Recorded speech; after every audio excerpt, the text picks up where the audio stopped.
Hello and welcome to the short Vort on Parshas Behar. I wish I can go back in time. First, I'd like to go back in time a week before the tragedy in Meron. But why stop there? Go back to all the other previous tragedies, whether the Holocaust, Tachvatat, Churban Bayis. If I could go back and change time, I'd love to be able to change that. I don't know if that would make things better or just be different.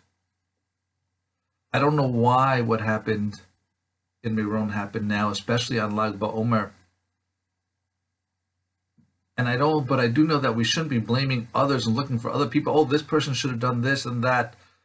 They should have behaved better, differently. This group's fault is that group's fault. I know that we have to look inwards. And even if we don't have to blame ourselves specifically, we have to figure out what we can do better and for the future. We can't go back in time.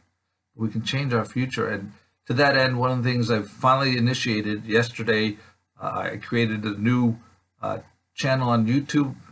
I'll be Yot Hashem for a podcast, and I dropped my first video there. It's called Efraim's Notes on Torah and Jewish life, various topics that aren't in the short Vort on the Parsha.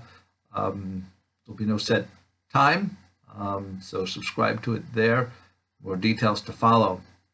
In this week's Parsha in Behar, where Moshe Feinstein talks about in Perach Hey, Pasuk Aleph, Vaydaber Hashem el Moshe Behar Sinai Lemor, that all the mitzvos come from Har Sinai, and the mitzvos that were before Har Sinai, they didn't seem to have a certain permanence on the people.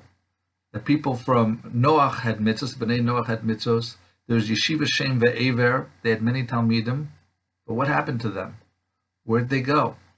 Even Avram Avinu's Talmidim, not his family, but his students, they disappeared. There doesn't seem to be a remnant of them. HaNefesh Asher Asu B'Charan, their Gerim and his Talmidim. So the answer is that there's a difference between what was given before, the mitzvah was given before Torah, and what happened at Har Sinai. Before Torah, it was based on rationality. People will come up with reasons, explanations of why these are mitzvahs, why they had to be done. But if you have a taiva, a desire to do something different, you can come up with your own reason and change it. So eventually, people found excuses to go away, and they dropped out. But when it came to Har Sinai, the mitzvahs were given not for any rational reason, but they were given because specifically Hashem told us. Hashem has his reasons, Hashem has his plans, his explanation, and that's why we do it. It's total amunah. So therefore, we were able to, through the out generations, we didn't outthink it and take ourselves out of Torah. And that's why specifically Shemita is mentioned by Har Sinai, because Shemita is the sabbatical years is something that you can't you wouldn't do it on a rational basis. You'd only do it because you're listening to what Hashem told us to let the land lie fallow. And Hashem guarantees us something that man cannot do, that if you listen to my rules for this, then you're going to have enough food for 3 years, not just for 1 year, but you're going to have enough food, no issue. Similarly, in Behar-Bechukosai, the next parsha, he says that you'll be able to accomplish more by doing less. You'll be fulfilled and satisfied your hunger while eating less, which gives you more time to fulfill Hashem's will, as well as Hanos Ha'olam, to enjoy the world.